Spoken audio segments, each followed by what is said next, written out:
देखिए हर खबर यहीं पर, सब्सक्राइब कीजिए TV9 भारतवर्ष।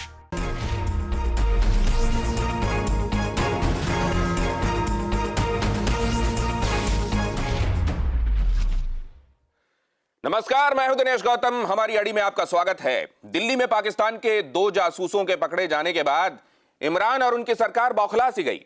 पाकिस्तान में ISI एजेंट्स एक्टिव हो गए।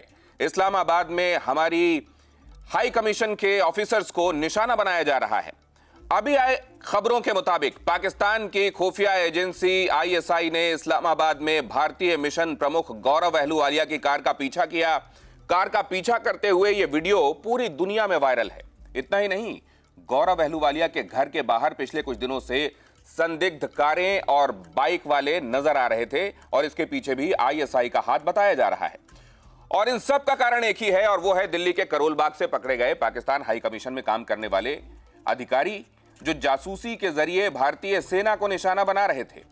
आदिल हुसैन और ताहिर खान के साथ ड्राइवर जावेद को भी चंद रोज पहले ही दिल्ली से गिरफ्तार किया गया और उन्हें पर्सोना नॉन ग्रेटा के तहत भारत से निकालकर पाकिस्तान वापस भेज दिया गया। पुलिस को पूछताछ में पता चला कि एक आरोपी हुसैन कई फर्जी पहचान पत्रों के माध्यम से काम करता है। उसकी मंशा कई संगठनों और विभागों के लोगों को लालच देकर सूचनाएं हासिल करने की थी। उसने भारतीय रेलवे में काम करने वाले एक व्यक्ति से संपर्क साधने के लिए खुद को मीडिया कर्मी का भाई गौतम बताया। उसने ये कहकर भरोसा जीतने का प्रयास किया कि उसका भाई भारतीय रेलवे पर एक खबर कर रहा है और इसके लिए उसे रेलगाड़ियों की आवाजाही के बारे में सूचना चाहिए।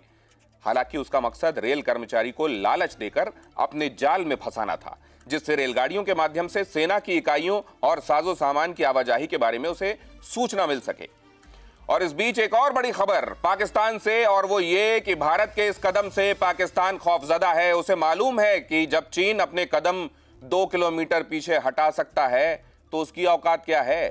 कल अपने दिए बयान में पाकिस्तान विदेश मंत्रालय की प्रवक्ता आयशा फारूकी ने कहा है कि पाकिस्तान की तनाव बढ़ाने की कोई मंशा नहीं है। उन्होंने कहा कि हमने संयम बरतते हुए प्रतिक्रिया दी है, लेकिन साथ ही फारूकी ने 2 बड़ी बातें भी कह दी। उन्होंने उल्टा भारत पर ही राजनयिक नियमों के उल्लंघन का आरोप लगा दिया और साथ ही हिंदुस्तान के रवैये को लड़ाकू कह डाला, जबकि इमरान और उनके मंत्रियों को पता है कि भारत ने चीन को LAC पर कैसे पीछे ढकेला है और अब पाकिस्तान के साथ क्या हो सकता है। आज की अड़ी में पाकिस्तान की इसी बौखलाहट और सीना जोरी पर होगी बातचीत, लेकिन उससे पहले अपने मेहमानों से आपका परिचय करा दूं। हमारे साथ आज चर्चा में जुड़ रहे हैं भारतीय जनता पार्टी की तरफ से सैयद शाहनवाज हुसैन साहब। बहुत स्वागत है आपका sir. All India anti terrorist front के MS बिट्टा साहब हमारे साथ इस चर्चा का हिस्सा हैं। स्वागत है sir. Retired general GD Bakshi साहब, रक्षा विशेषज्ञ, हमारे साथ इस चर्चा का हिस्सा हैं। बहुत स्वागत है। डॉक्टर इरशाद अहमद खान साहब, पाकिस्तान मुस्लिम लीग नवाज शरीफ की तरफ से हमारे साथ इस चर्चा में हिस्सा ले रहे हैं। फखर यूसुफजई, पाकिस्तान से वरिष्ठ पत्रकार, हमारे साथ इस चर्चा का हिस्सा होंगे। आप सभी का बहुत स्वागत है। लेकिन सबसे पहले सैयद शाहनवाज हुसैन साहब, आपसे ही मैं बात शुरू करूंगा। मार्च के महीने में ऐसी 13 घटनाएं हुई थीं जब पाकिस्तान में भारतीय हाई कमीशन के राजनयिकों का पीछा किया गया था या उन्हें हैरेस किया गया था, और इस संदर्भ में एक कड़ा पत्र लिखा गया था पाकिस्तान की अथॉरिटीज को। उसका हासिल क्या हुआ सर, और अब इस घटना के बाद क्या सोच रही है भारत सरकार? देखिए, पाकिस्तान अपनी नापाक हरकतों से बाज नहीं आता। ऐसे तो हमारी भी एम्बेसी है, उनकी भी होती है, डिप्लोमेटिक रिलेशन होते हैं, लेकिन पाकिस्तान की जो ISI है वो पूरी तरह पाकिस्तान एम्बेसी से ही ऑपरेट करती है। और जिस तरह की साजिश वो कर रहे थे उनको हमने नाकाम किया। हम उन पर वैसी नज़र रख लेते हैं, लेकिन उसके बदले में हमारे लोगों को जिस तरह से परेशान करने की कोशिश हो रही है, ये बदले की कार्रवाई है और उनको ये मालूम होना चाहिए। इस तरह की कार्रवाई का हम मुखालफत करते हैं और हम ये मानते हैं कि पाकिस्तान को कुछ हासिल होने वाला नहीं है। वो जम्मू कश्मीर के अंदर भी यही सब हरकत में लगा रहता है, हिंदुस्तान के अंदर भी वो एम्बेसी के जरिए। मैं तो 15 साल मेंबर ऑफ पार्लियामेंट रहा हूँ, भारत सरकार मंत्री भी रहा हूँ, लेकिन मैंने तो कसम खा रखी थी कि मैं पाकिस्तान एम्बेसी में कदम ही नहीं डालूंगा। ये यहाँ भी वो नापाक जगह बन गई है, वहां पर सिर्फ नापाक साजिशें होती हैं। मैं कभी इनके इफ्तार में नहीं गया, मैंने इनके एम्बेसडर को नहीं बुलाया, क्योंकि मैं शुरू से मानता हूं कि पाकिस्तान की एम्बेसी में बैठकर सिर्फ साजिश होती है। लेकिन अंतर्राष्ट्रीय कानून है, डिप्लोमेटिक रिलेशन है, उसके आधार पर कुछ जो उनको डिप्लोमेटिक छूट मिली हुई है उसका नाजायज फायदा उठाना। लेकिन हमारी एजेंसी ने बहुत बड़ा काम किया और इनके लोगों को गिरफ्तार किया है, उनको डिपोर्ट किया है, और वो इसके बदले में अगर कोई कार्रवाई करेंगे तो वो ठीक नहीं होगा, क्योंकि वो यहाँ जासूसी करते हैं। हमारा मुल्क कहीं जासूसी नहीं करता, ये पाकिस्तान के लोग हैं, कहीं भी इनकी एम्बेसी है।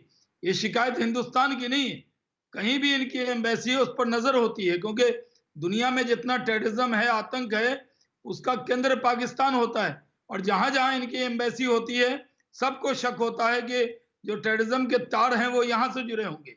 तो हमारे यहाँ जो जासूसी है हमने पकड़ा है उनको। शाहनवाज साहब, हमने जासूसों को पकड़ा और उनको वापस भेजा, फिर भी उनके साथ हमने कोई बदसलूकी नहीं की, और वहां तो हमारे राजनयिकों को जबरदस्ती परेशान किया जा रहा है। इसका इलाज क्या है? एमएस बिट्टा साहब, यहां पर जासूसों को पकड़कर हम वहां भेजें तो वियना कन्वेंशन का हवाला दिया जाता है, और वहां पर हमारे राजनयिकों को दिन रात पीछा करके हैरेस किया जा रहा है, उनके घर के सामने खड़े होकर गाड़ियां लगा दी जाती हैं, अगर वहां कोई मिलने के लिए पहुंचता है उसके साथ मारपीट तक होती है। ये क्या चाह रहा है पाकिस्तान? इसको मुल्क माने, यहां हाई कमीशन रहने दें या हटाएं?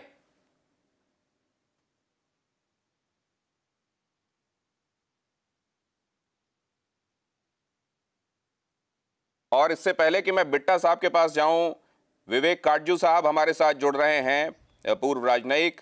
उनके साथ खास तौर से मैं चर्चा करके ये समझना चाहूंगा कि इस तरह के रिलेशंस जहां पर दोनों ही तरफ के लोग एक दूसरे के यहां हाई कमीशन में सर्व कर रहे होते हैं, और जिम्मेदारी होती है वो उस मुल्क की कि वहां पर जो लोग दूसरे मुल्क के हाई कमीशन में काम कर रहे हैं उनकी हिफाजत की जाए और उनको ढंग से जो कन्वेंशन में लिखा गया है उस तरह का ट्रीटमेंट एक्सटेंड किया जाए उनको। लेकिन पाकिस्तान ऐसा क्यों नहीं कर रहा है? काटजू साहब से मैं समझूंगा, लेकिन बिट्टा साहब, पाकिस्तान का इलाज क्या है? अरे इनका इलाज देखो, जो महामारी, कोरोना की महामारी में बार बार हमारी पीठ पे छुरा मारा है। हम कोरोना की महामारी में मानवता की रक्षा के लिए सारा हिंदुस्तान, सारा विश्व लगा हुआ है, और ये कभी यहाँ जासूसी, कभी पाकिस्तान में हमारे राजनयिकों की जासूसी, कभी कश्मीर के अंदर रोज सीमा पार आतंकवादी भेजता है और हमारे जवान रोज ठोकते डेली। अगर हमारे 2 जवान शहीद होते तो 4 दिन के अंदर इनके 15-15 ठोक के हम रखते हैं। हिंदुस्तान जंग नहीं चाहता है, हिंदुस्तान मानवता का रक्षक है। पर पाकिस्तान अगर इस कोरोना की महामारी पे, जहां पाकिस्तान में भी कोरोना है, बेगुनाह लोग कई मारे जा रहे हैं जिनके पास वहां इलाज नहीं है, अरे ये मानवता की रक्षा कहां चली गई? एक बात बिल्कुल सही है कि हिंदुस्तान के पास सारे इलाज हैं, हम समय रखते हैं, हम वक्त रखते हैं, हालात अच्छे नहीं हैं, पर इसका जवाब वक्त आने पे हिंदुस्तान जरूर देगा, तसल्ली से देगा। हम चाहते हैं कि पाकिस्तान में भी जो महामारी है, हम चाहते हैं मानवता के लिए उनका भी बचाव हो, किसी की बहन, किसी का भाई कोई जुदा ना हो, कोरोना से बच जाए। पर ये इनका दिमाग इस वक्त कहाँ लगा हुआ है? जहाँ इतना बड़ा कहर है, ये हटने को राजी नहीं, छोटी छोटी बातों पे आते हैं।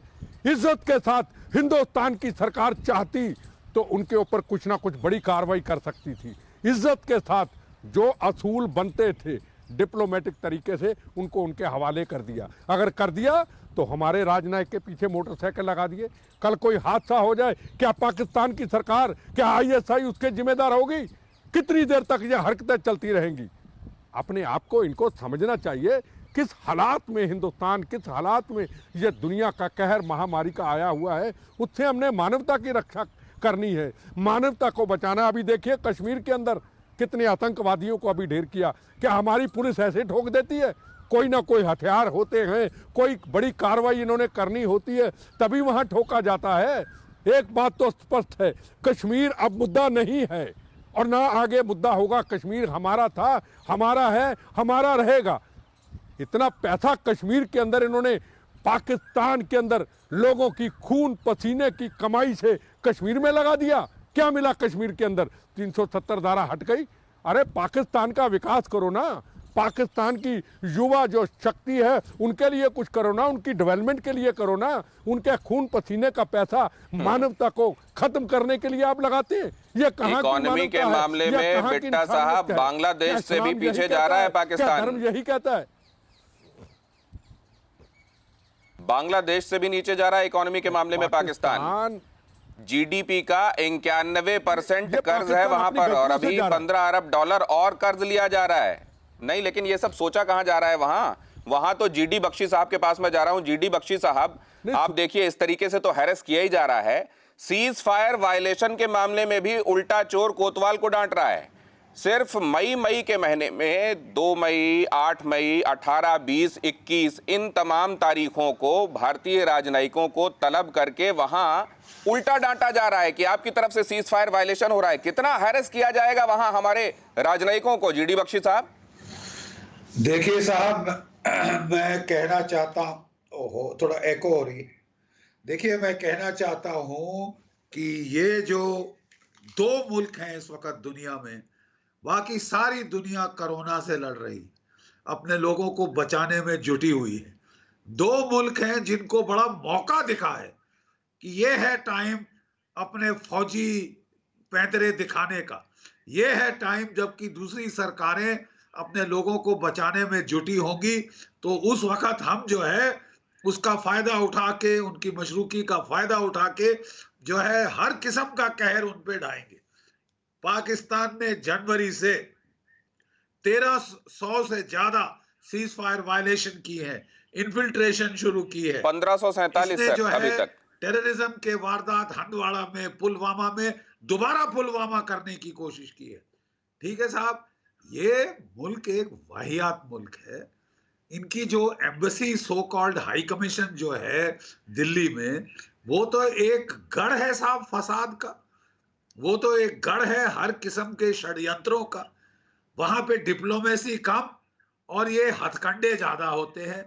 सबवर्शन, साबोटाज, एस्पियोनाज, यही सब चीजें चलती हैं। कभी हुर्रियत को बुला रहे हैं, पैसे दे रहे हैं, इंस्ट्रक्शंस दे रहे हैं, कभी हमारे अंदरूनी मामलों में दखल अंदाजी कर रहे हैं। साहब, ये एम्बेसी है या ये ब्रिजेड है डिस्टेबलाइजेशन का? तंग आकर जब ये पानी सर के ऊपर हो जाता है, इनके 2% के वहां के आईएसआई ऑपरेटिव्स आते हैं और वो अपने आप को जेम्स बॉन्ड समझ बैठते हैं। 2 दिन नहीं हुए हिंदुस्तान में आए, वो इधर उधर फोन घुमा के लोगों को फंसाने की कोशिश, किसी को रेस्टोरेंट में बुला रहे हैं। ये समझते हैं हम सो रहे। हमारी इंटेलिजेंस एजेंसी इनके हथकंडे अच्छी तरह जानती है, तभी रंगे हाथों पकड़ा। एक जनाब पहुंचे नहीं हिंदुस्तान में और वो पहले वो एस्पियोनाज में लग गए। उनको बड़ी फिक्र है कि हमारी ट्रेनें हमारी फौजों को कहां ले जा रही हैं। इनके आका चीन अंडर प्रेशर है, तो ये जो उनके चमचे हैं यहाँ पे, वो लग गए हैं कि हम अपने आका को या क्या हुक्म मेरे आका, हम खुश करें, और एस्पियोनाज शुरू कर दिया है साहब। तो साहब, कौन सिविलाइज देश ये बर्दाश्त करेगा? वियना कन्वेंशन के तहत हमने पर्सोना नॉन ग्राटा डिक्लेयर किया, बोले साहब वापस जाइए। ये किया नहीं साहब, तो वियना कन्वेंशन तो इनके लिए कुछ है ही नहीं साहब। ये तो आपको बता दिया है, ये जो इंटरनेशनल कोर्ट ऑफ जस्टिस है, इतनी फटकार खाने के बाद किसी मुल्क को शर्म आ जाती कि कितना फ्लेग्रेंट वायलेशन किया है जनीवा कन्वेंशन का इन लोगों ने कुलभूषण के मामले में। इंटरनेशनल कोर्ट ऑफ जस्टिस ने फटकार लगाई, 14:1 जजमेंट इस मुल्क के खिलाफ दी और बोला रीट्रायल करेंगे। जो बदसलूकी कर रहे हैं, उसकी मां बेचारी गई बेटे को देखने, वो भी जो है इंटरनेशनल कोर्ट ऑफ जस्टिस के प्रेशर के नीचे ही गई। उसकी मां, उसकी बेचारी की बीवी, उनके चूड़ियां उतरवा ली, मंगलसूत्र उतरवा लिए, टॉर्चर करने के लिए साइकोलॉजिकली। भाई, मंगलसूत्र जब तक उसका शौहर जिंदा होता है औरत पहनती है, ठीक है, उसके बाद नहीं पहन सकती। उसके बाद वो आंख लेकिन में सर सिंदूर नहीं लगा गलतियां सकती। मानी ये तो जाएं, दस्तूर, तब तो सुधार की उसका कोई उम्मीद है। मंगलसूत्र और अगर उतारवा वहां के उसके सुधार पास नहीं हो गए, रहा है बल्कि उसकी हिमाकतें चूड़ियां और बढ़ रही उतरवाई, हैं, जूते जीडी बख्शी साहब, ये उतरवाए, तो सारी दुनिया ने देखा वो वाकई। माँ और बेचारी लेकिन बेटी को सवाल ये है अब सर कि हमारे अब इसका इसका इसका सोल्यूशन क्या है? का काम विवेक काटजू जी के पास मैं जाऊंगा। बख्शी साहब, मैं आपके पास आ रहा हूं और आपकी तकलीफ भी समझता हूं मैं। लेकिन विवेक काटजू साहब, मार्च के महीने में पहले ही इस बारे में आगाह करते हुए और अपना एतराज जताते हुए एक खत लिखा जा चुका है पाकिस्तान की अथॉरिटीज को। उसके बावजूद ये हरकतें कम होने के बजाय अगर बढ़ती जा रही हैं, तो सॉल्यूशन क्या है और आपका अपना अनुभव क्या रहा है इस मुल्क को लेकर? भैया देखो, मैंने 25 साल से ये खेल देखा है, तो कुछ अनुभव के साथ आपको बता। हमारे राजनयिक जो कि पाकिस्तान में हैं, उन पर हमें हमेशा पाकिस्तान प्रेशर रखता है। निगरानी तो हर मुल्क विदेशी राज पाकिस्तान में होता है। उसके सर ऑडियो में क्योंकि दिक्कत आ रही है सर, राजनयिक ऑडियो सही अपना हो, खून जो आपकी काम है आवाज वो कर नहीं पाए, और दूसरा पाकिस्तानी जो हो। अब आपको सुनाई दे रहा है? बेहतर सर, बेहतर। अब सुनाई? अच्छा, अब पाकिस्तानी जो हैं वो हमारे राजनयिकों से मिल ना पाए, तो ये उद्देश्य है। जब देश हमारे और पाकिस्तान में के बीच तनाव होता है तो वो बदसलूकी पे आ जाते हैं, वो बदतमीजी करने लगते हैं। यहां तक कि राजनयिकों के साथ ही नहीं, राजनयिकों के खानदानों के साथ भी बदतमीजी होती है। इसके उदाहरण हमेशा पिछले 70 साल से चल रहे हैं। हमने हमेशा सब्र देखा है, लेकिन जब बदतमीजी एक स्तर से ज्यादा हो जाती, तब फिर वियना कन्वेंशन ही के तहत एक नियम है जिसको कहते हैं रेसिप्रोकल ट्रीटमेंट, जो सीधे सीधे ये है कि अगर एक देश बदसलूकी कर रहा है तो दूसरे देश को ये अधिकार है कि वो भी ऐसे कदम उठाए कि एक जो देश बदसलूकी कर रहा है उसका जो जहन है, उसका जो मंशा है वो बदले और वो अपने एक्शंस में तब्दीली लाए। तो ये हमेशा से हमने जब भी ऐसे कदम हमने उठाए हैं, तब जब पाकिस्तानी राजनयिकों पर यहां दिल्ली में, भारत में प्रेशर पड़ने लगता है, तब वहां पर परिवर्तन आता है। ये परमानेंट परिवर्तन नहीं होता है, लेकिन मेरा अनुभव ये कहता है, क्योंकि जैसे मैंने आपसे कहा, ये मैंने बहुत देखा है। मैं जब विदेश मंत्रालय में था तो पाकिस्तान जॉइंट सेक्रेटरी था, पाकिस्तान के जॉइंट सेक्रेटरी पाकिस्तान 6 साल तक। तो ये 6 साल देखा मैंने कि जब हम यहाँ कड़े कदम उठाने लगते हैं उनके पाकिस्तानी राजनयिकों पर, उनके दूतावास पर, तब पाकिस्तान में जो हमारे राजनयिक हैं उन पर प्रेशर हटता है। तो मेरा तो मानना है, आपने कहा इसका सल्यूशन क्या है, मेरा मानना है कि अगर गौरव आलूवालिया के साथ जो इस तरह व्यवहार हो रहा है, वही व्यवहार अगर पाकिस्तानी राजनयिकों के साथ हो, उसकी एक झलक हो जाए, तब उनके जो दिमाग हैं वो ठंडे होते हैं और वहां प्रेशर हटता है। ये वास्तविकता है, इसमें मुझे कोई खुशी नहीं हो रही है कहने अब में। क्योंकि भारतीय मेहमानों का, मेरा मेरे देश के मेहमानों का अनुभव और उनकी जहनियत और उनकी बातों से परिचित हो चुके हैं पाकिस्तान से जुड़े हुए मेहमान, तो अब उनके पास जाता हूं। फखर यूसुफजई साहब, पूरे मामले को अब आप समझ चुके होंगे, क्या रेसिप्रोकल ट्रीटमेंट चाहिए? गौतम, सबसे पहले तो ये है कि दोनों मुल्क जो है, एक तो एक पड़ोसी मुल्क है, ठीक है। दोनों के हाई कमीशन, आपका पाकिस्तान इस्लामाबाद में और हमारा न्यू दिल्ली में है। आप लोगों ने जो लोग पकड़े उनको आप लोगों ने टॉर्चर किया, वियना कन्वेंशन की खिलाफ वर्जी की। जिस वीडियो की आप बात करें, बिल्कुल ये वीडियो मैंने देखी है, इस्लामाबाद का मरगला रोड है, उसके ऊपर एक बाइक वाला जा रहा है, गाड़ी से बहुत डिस्टेंस पे जा रहा है। नॉर्मली आपके यहाँ भी लोग बाइक्स पे फिर रहे होते हैं, किसी को कोई नहीं पता कि वो कौन है। मेरे जैसा बंदा भी हो सकता है, आप जैसा बंदा भी हो सकता है कि वो बाइक पे जा रहा हो और उसकी गाड़ी के पास से गुजरा हो। ये आप नहीं कह सकते कि बस हर चीज को आईएसआई के साथ मैं जोड़ दूं और हर चीज को मैं रॉ के साथ जोड़ दूं कि हर चीज ये लोग कर रहे हैं, ठीक है। एक बात और आप लोगों ने कही कि भाई हाई कमीशन को खत्म कर दिया जाए। अगर हम लोग साथ रहते हैं, एक साथ पड़ोसी ममालिक है, तो हाई कमीशन नहीं खत्म हो सकते। हाँ, अगर आप लोगों को बहुत ज्यादा मसला है यहाँ पाकिस्तान से, जो आप लोगों को मेरे ख्याल से 72 साल से खत्म नहीं हुआ, बांग्लादेश में आप लोगों ने मतलब क्या किया वो उसकी वजह से उसके बाद भी खत्म नहीं हुआ, बलूचिस्तान में आप लोगों ने किया, खैबर पख्तूनख्वा, नॉर्थ वजीरिस्तान, साउथ वजीरिस्तान में आप लोगों ने फखर किया, यूसुफ उसके जई, बाद भी आप लोगों की ये चीज खत्म नहीं हुई। बल्कि फखर एक यूसुफ छोटी सी जई, रिपोर्ट मैं आपको बता दूं कि यूनाइटेड नेशन की जो रिपोर्ट आई है, जो रिपोर्ट आई है, उसके अंदर बाकायदा लिखा हुआ है कि तहरीक तालिबान पाकिस्तान को हिंदुस्तान की तरफ से सपोर्ट मिल रही होती है। वो क्या यहाँ पे लोगों को, जिसे कहते हैं कि एजुकेट कर रहे होते हैं, वो लोगों को मार रहे होते हैं, एक टेररिस्ट तंजीम है जिसको सपोर्ट कर रहे हैं। तो ये सारी चीजें कि आप लोग कहें कि भाई हिंदुस्तान बिल्कुल कुछ नहीं करता, वो दूध का धुला हुआ और पाकिस्तान ही सारा कुछ कर रहे, तो ये चीज बिल्कुल ज़हन से निकाल दें। दोनों तरफ से होता है। आपको मैं आवाज दे रहा हूं फखर यूसुफ जई, आवाज आ रही है आपको? जी जी जी जी बिल्कुल आ रही है। फखर यूसुफ जई, यूं ही कोई बाइक चला रहा होगा और उसका वीडियो लेकर दे दिया गया है और पूरी दुनिया में उसको तस्लीम करते हुए देखा जा रहा है। आप ऐसा कह रहे हैं कि कोई एक बाइक वाला जा रहा है, उसका वीडियो कोई पोस्ट कर देगा और पूरी दुनिया उसको मान लेगी? पहली बात। दूसरी बात, मार्च में भी इसको लेकर ऐतराज जताते हुए भारतीय हाई कमीशन की तरफ से अथॉरिटीज को चिट्ठी लिखी गई थी। आपको पता है उस बारे में क्या हुआ? अथॉरिटीज ने क्या किया? इनके घरों के बाहर जो कारें होती हैं, जो आईएसआई के एजेंट्स कारों और बाइक में होते हैं, क्या वो बातें निराधार हैं? क्या वहां पर मुलाकात के लिए पहुंचे हुए लोगों के साथ मारपीट की जाती है? क्या ये बातें निराधार हैं?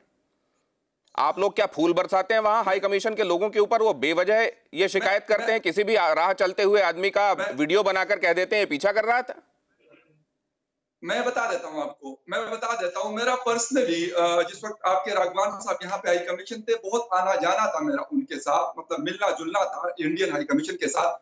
मैं आपको बता दूं, हो सकता है एक हद तक ये चीज हो सकती है कि अगर आपका हिंदुस्तानी हाई कमीशन में आना जाना होता है तो मैं भी कि आपको मतलब पूछगछ हो सकती है, लेकिन ये नहीं हो सकता कि मैं कहूं मैं अपने मतलब थोड़े से कैरियर में मेरा बहुत दफा आना जाना हुआ है, मुझे कभी किसी ने मतलब ये नहीं किया कि मुझे किसी ने गिरबान से पकड़ा कि फखर यूसुफ जी आप क्यों इंडियन हाई कमीशन में गए। मैं जाता हूँ एज ए जर्नलिस्ट, मैं जाता हूँ, मुझे कोई नहीं पूछ सकता इस बारे में। हाँ, उनका अपना काम है, आईएसआई की जो ड्यूटी है या दूसरे जो स्पाइस एजेंसीज की जो ड्यूटी है, वो आपके यहाँ भी मेरे यहाँ भी, उनको वो मतलब फुलफिल करने दें। वो डिप्लोमेटिक एन्क्लेव्स में वो जा रहे होते हैं, उनकी ड्यूटीज होती है। अभी काटजू साहब ने क्या कहा वो आपने सुना नहीं? कि ड्यूटी अलग होती है, निगहबानी अलग होती है, निगरानी अलग होती है, लेकिन किसी का पीछा करके उसको हैरेस करना, अगर वो चांसरी से बैंक तक जा रहा है या चांसरी से घर लौट रहा है, उसमें उसका पीछा करना, उसकी गाड़ी के करीब कार ले जाना, उसकी गाड़ी के करीब बाइक ले जाना, और जब वो घर में जाकर पहुंच जाए उसके घर के चारों तरफ कारें और बाइक लगा देना और उसको हैरेस करना, क्या ये निगहबानी के तहत आता है? फखर यूसुफ जई साहब थोड़ी देर सोचिएगा, क्योंकि अभी जो आप जवाब दे रहे हो मुझको नहीं लग रहा है, मुझको लग रहा है आप प्री कंसीव्ड नोशन के साथ, तैयार जवाबों के साथ आए हैं और वो आप कह रहे हैं। लेकिन मैं इरशाद साहब के पास अभी जाना चाहूंगा। इरशाद साहब, अगर आपको मालूमात हो, भारत की तरफ से जो फिक्र जताते हुए चिट्ठी लिखी गई थी, उस पर क्या जवाब दिया पाकिस्तान ने? पहले तो मैं शुक्रिया अदा करूंगा कि आपने हमें टाइम दिया, क्योंकि हमने आपकी सारी बातें सुनी। आप पहले तो यह है कि अपनी इंतहा पसंदी के चक्कर में ना आप सिफारती आदाब भूल जाते हैं।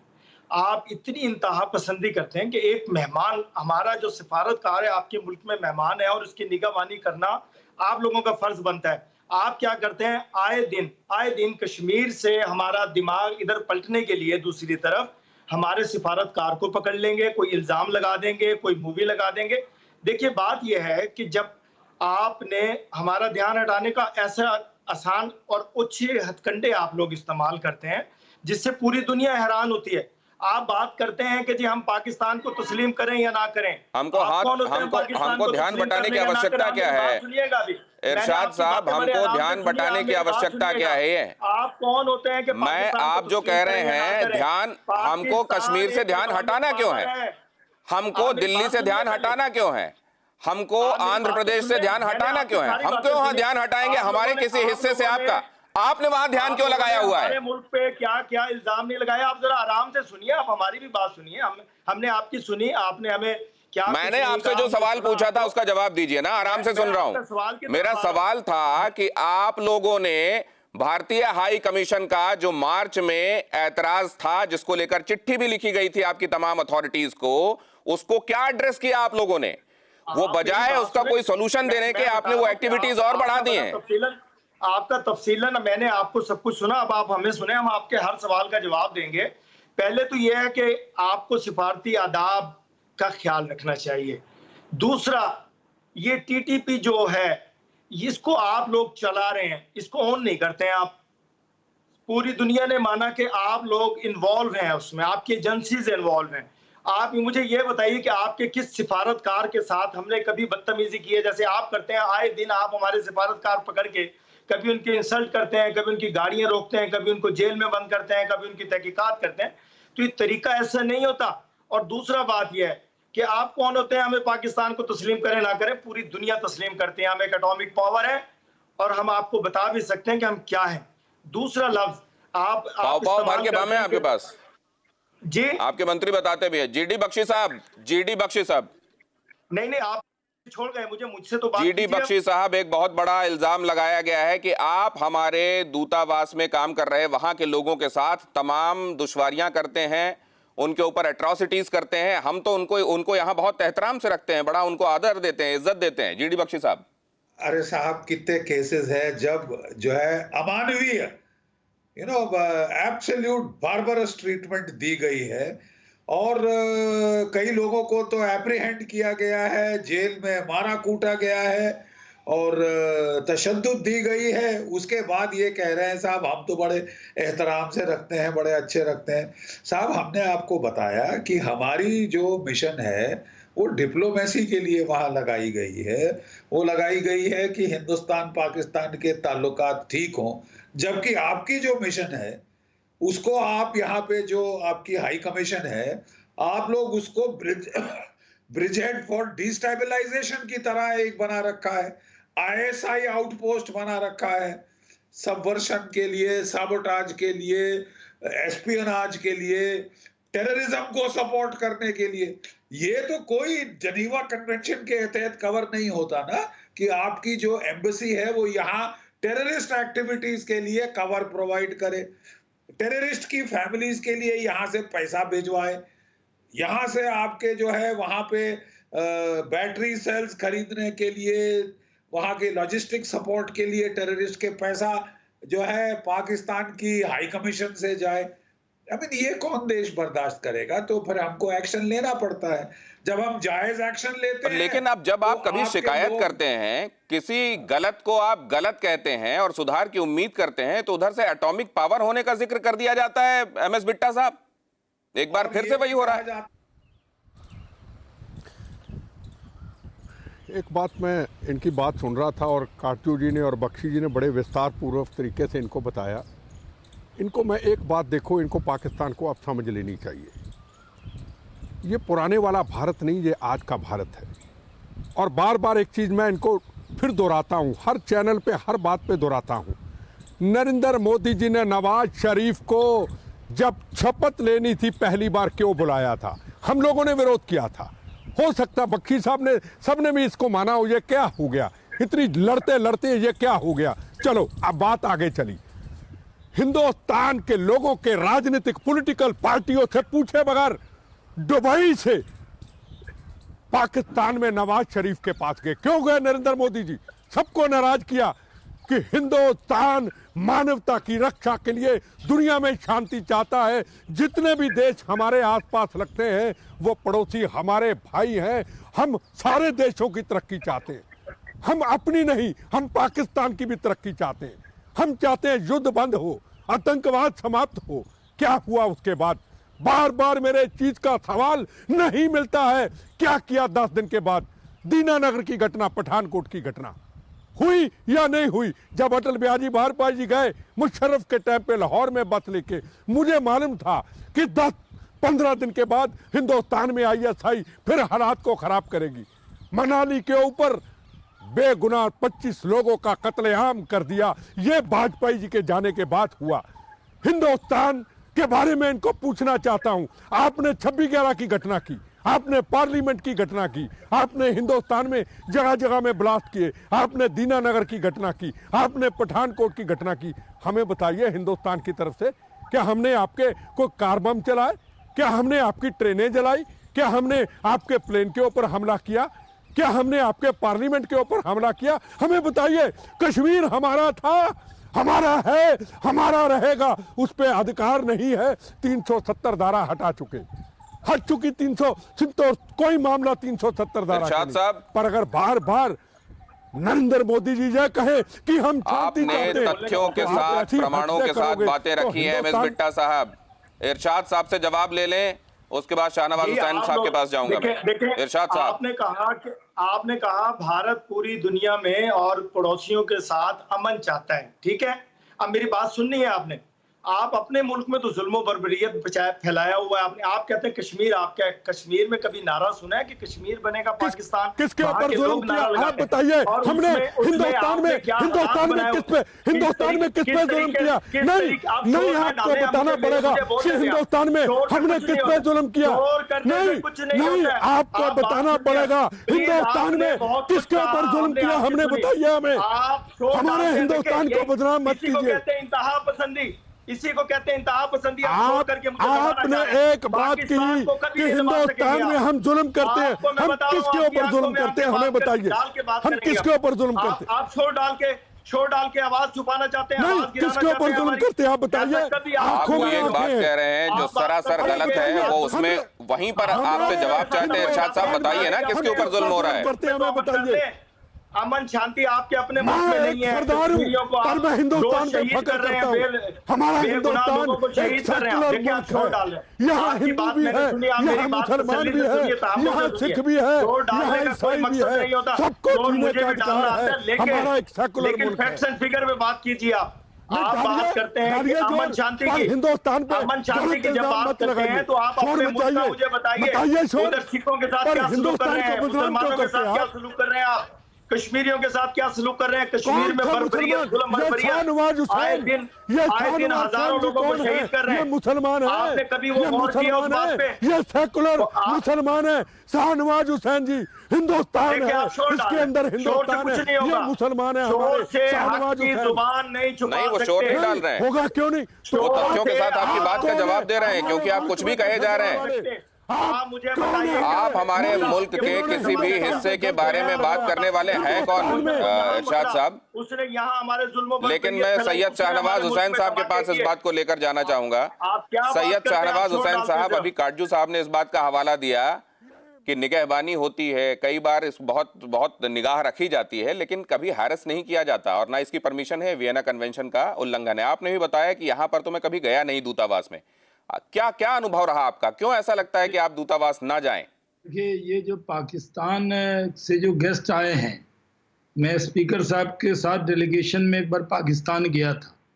जो मैंने इनको वहाँ कहा था, आप थोड़ी इजाज़त दे दें तो मैं वही बात इनको कहा था, वो रिकॉर्ड पर है। मैंने इनके नेताओं के सामने कहा था, पाकिस्तान को ये घमंड हो गया कि हम एटम मुल्क हैं, एटम मुल्क हैं। जब भी हम पाकिस्तानी कहीं भी किसी डेलीगेशन में मिलते हैं, ये कहते हैं हम बराबर हैं। आप नहीं बराबर हैं। आप खैरात ज़कात भीख पर जीने वाले लोग हैं। हम दुनिया को मदद देने वाले लोग हैं। हमारी तुलना G7 के देशों में होती है। आप एक ऐसी कंट्री हैं जो IMF और कई सऊदी अरब से अगर कुछ ज़कात नहीं आए तो आपके यहाँ गाड़ी में तेल नहीं डल सकता है। आप हमारे बराबर नहीं हैं और हमने बराबरी तोड़ दी आपकी। हमने बालाकोट में मारा आपको, हमने सर्जिकल स्ट्राइक किया, हमने आपको एहसास जो बढ़तरी थी उसको एहसास कमतरी में बदला है। और अब आपको भी मालूम है कि आप एहसास कमतरी के शिकार हैं। पूरे दुनिया में आपकी इज्जत क्यों ऐसी हो गई है? क्योंकि पूरे दुनिया के लोग मानते हैं कि आपकी हरकतों से पूरी दुनिया वाकिफ हो गई है और आपने बड़ी बड़ी बातें कह दी। बिट्टा साहब ने आपको सही जवाब दिया। हिंदुस्तान में चाहे वो माइनॉरिटीज हो, सिख हो, क्रिश्चियन हो, मुस्लिम हो, जितना हक यहाँ मिला हुआ आपके यहाँ नहीं है। दुनिया भारत के मुसलमानों के लिए माइनॉरिटीज को जितना हक भारत में आपके यहाँ नहीं है। आपके यहाँ आबादी घट गई, हमारे यहाँ आबादी माइनॉरिटीज की बड़ी है। आपको कुछ सीखना चाहिए। आप नरेंद्र मोदी जी ने केरल से सभा करते हुए कहा था आप गुर्बत से लड़िए। अरे आप गरीब लोग हैं, आप बहुत परेशान लोग हैं। आप पर हमें बड़ा रहम आता है कई बार। नहीं तो हम लोग तो और इलाज करते आपका। हम तो अमेरिका और चाइना के बराबर खड़े हुए लोग हैं। हमारे पैनल में गौतम जी ने आपको बैठा लिया, इसका मतलब ये नहीं है कि आप बराबरी में आ गए हैं। ये हिंदुस्तान की सरकार है, हम आपसे आबादी में भी बड़े हैं। आपके यहाँ जितनी मुस्लिम आबादी उससे ज्यादा हमारे यहाँ रहती है।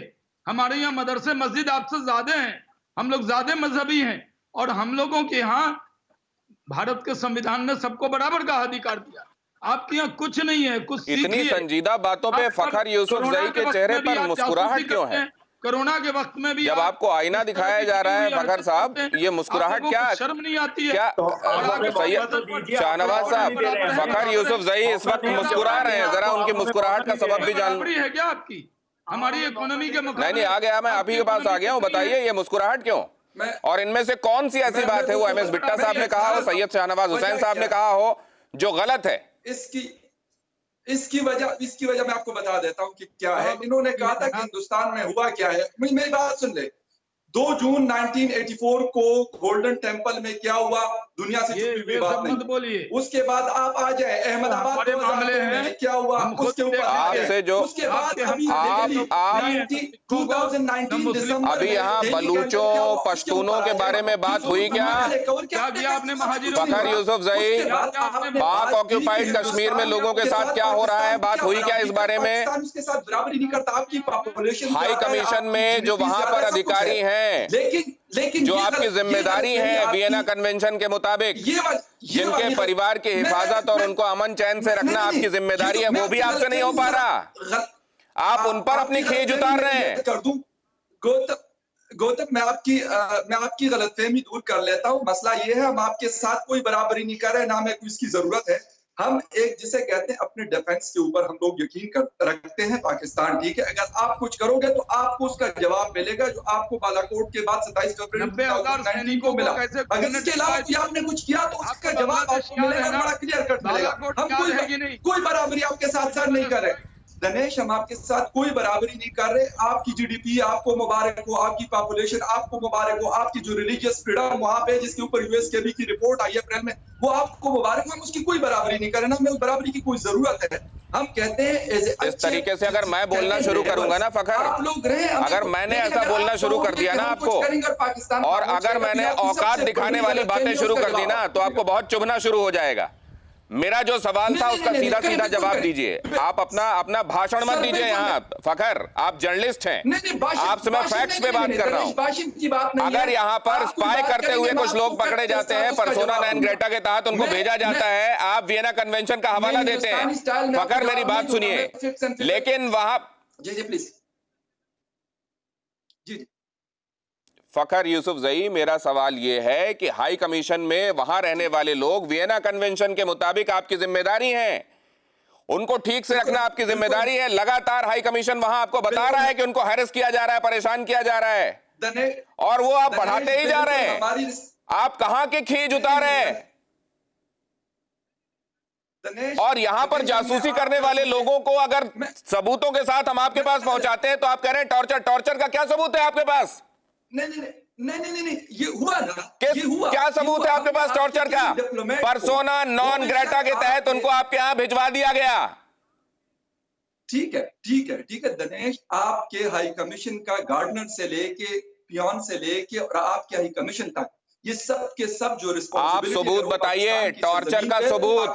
अभी सारे मेहमान बैठे हुए हैं, विवेक काटजू जी के पास जाऊंगा मैं उसको लेकर। सबूत बताइए, सबूत, टॉर्चर करने का सबूत बताइए आप। उनके बॉडीज के ऊपर एक तो जासूसी कर रहे हैं वो यहाँ। सबूत क्या बता दें आपको, क्या सबूत दिखा दें आपको उसके, और कौन से सबूत होते हैं? कहां पे निशान मिल गए आपको? कौन से निशान डाल दिए आपने वहां पहुंचने के बाद उन पर? नहीं 24 आवर आपने उनको डिटेन करके रखा हुआ था। You don't have a right to detain any diplomats in your country. आपको बिल्कुल ये हक नहीं है। ये वियना कन्वेंशन इस विवेक काटजू साहब, तो आपको पता, विवेक काटजू साहब, जरा इनको बताइए, और अगर ये इनके मुताबिक हमसे गलती हुई है तो जरा उसमें भी प्रकाश डालिए।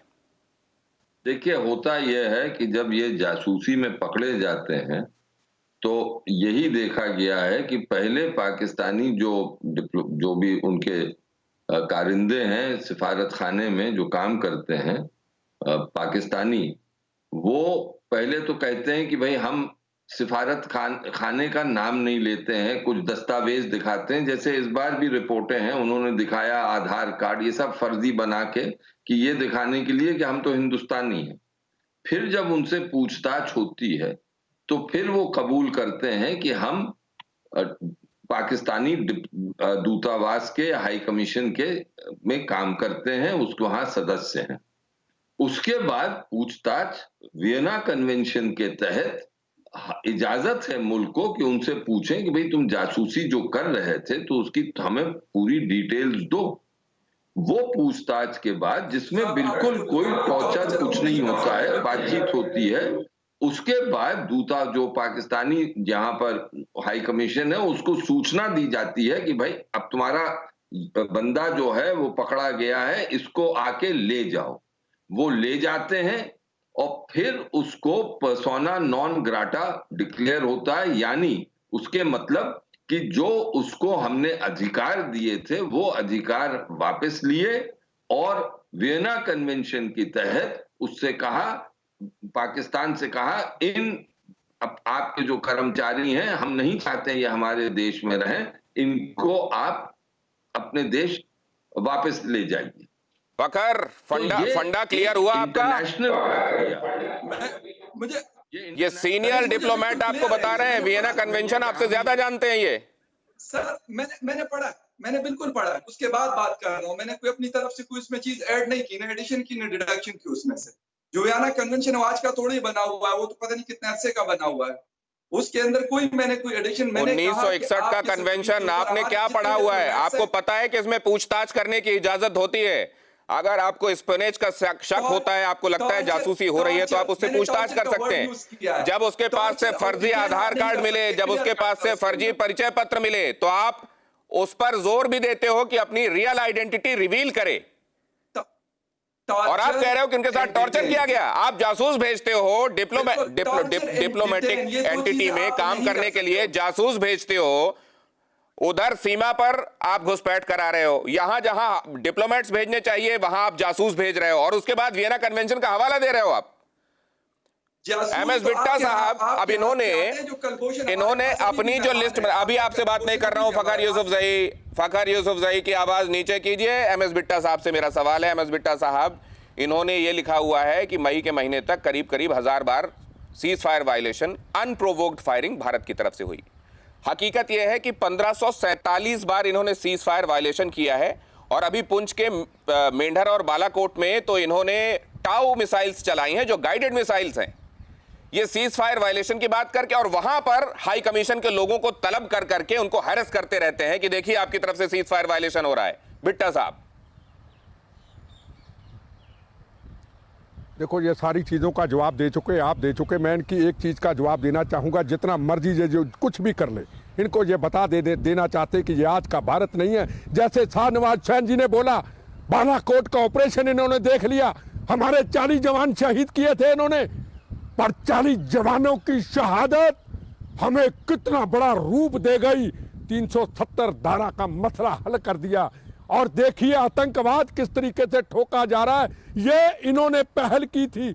दूसरी बात की, बार बार जब भी कोई सरदार आता है ये गोल्डन टेम्पल का राग अपना लेते हैं। इनको पूछना चाहता हूं, पाकिस्तान में पाले हुए पंजाब के वो गुंडे परमजीत सिंह पंजवाड़ और आतंकवादी, उनको आपने क्यों पाला हुआ है? खालिस्तान के नारे देते हैं, उनको पैसा देते हैं, उनके हाथ में बंदूक पकड़ाते हैं, और जब ऑपरेशन हुआ था पंजाब के अंदर, अमृतसर के अंदर गोल्डन टेम्पल, आतंकवाद आया था, वेद इन पाकिस्तान के हथियार थे।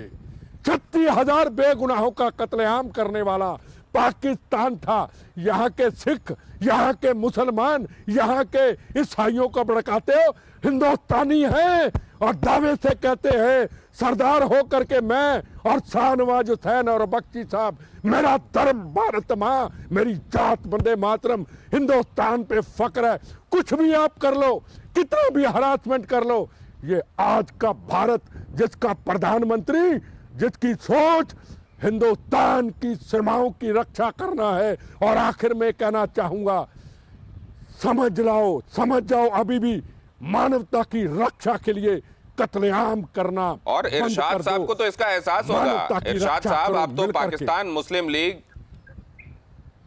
पाकिस्तान मुस्लिम लीग नवाज से ताल्लुक रखते हैं, आपको तो बहुत अच्छे से एहसास होगा वहां के पॉलिटिकल सिनेरियो का, आर्मी अल्लाह अमेरिका का, मुल्क की गरीबी का, उसके बावजूद साजिशों का आपको तो बहुत अच्छे से एहसास होगा। आपको बहुत अच्छे से एहसास होगा कि चुनी हुई सरकारों की वहां हैसियत क्या होती है। अब मुझे बोलने दीजिएगा आप प्लीज। पहले तो ये है कि मैं पहले पाकिस्तानी हूँ, फिर मुस्लिम लीग नून हूँ।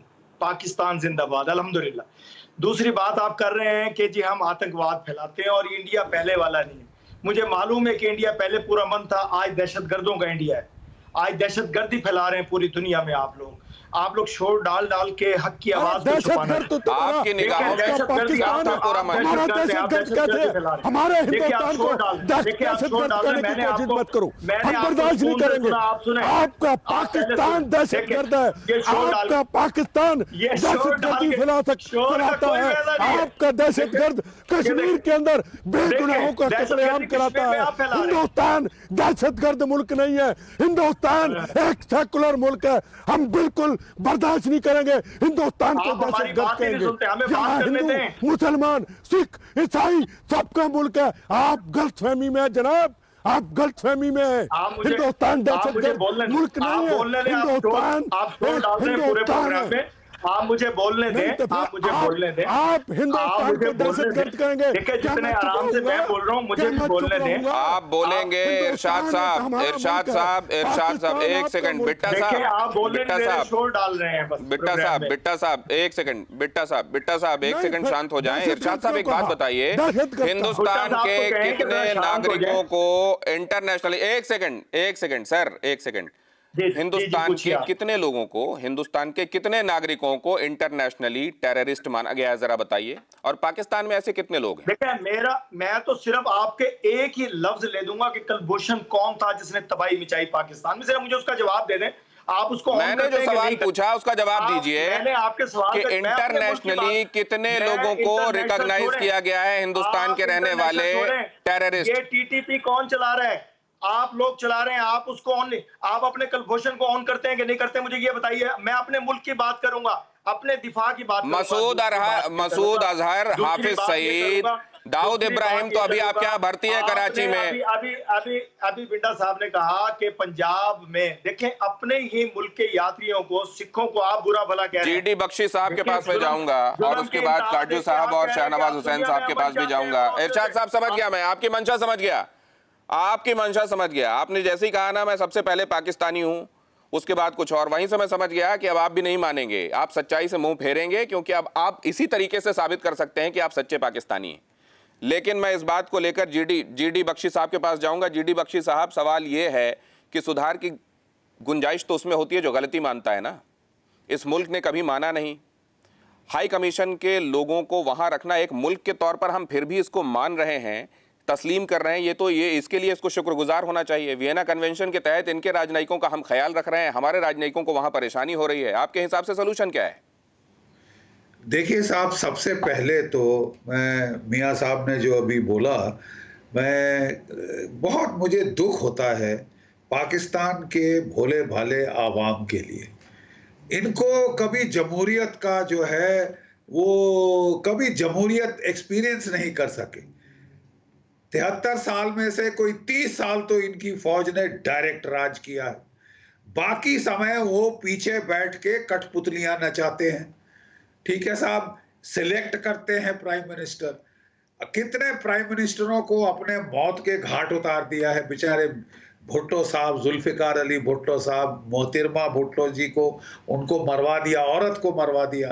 ठीक है साहब, मियां नवाज शरीफ इनकी पार्टी के क्या हश्र किया है। आई फील सो सॉरी कि ये एक आवाम है। अरे नवाज शरीफ साहब के लिए जान के दुश्मन हो गए थे, उनको जहर देने की बात तक हुई थी अस्पताल में, लेकिन इनको समझाए कौन? वक्त हो चला है, वरना मैं आप लोगों से और लंबी बात करता। शाहनवाज साहब, आपके पास फिर से आने का मन था, विवेक काटजू साहब आपके पास आकर और बातचीत करने का और समझने का मन था, लेकिन वक्त इजाजत नहीं दे रहा है। आप सभी मेहमानों का बहुत शुक्रिया। ये वो मुल्क है ना जो कोरोना में इंसानियत न रमज़ान मानता है, फिर भी खुद को मुल्क महान मानता है। आज की अड़ी में इतना ही।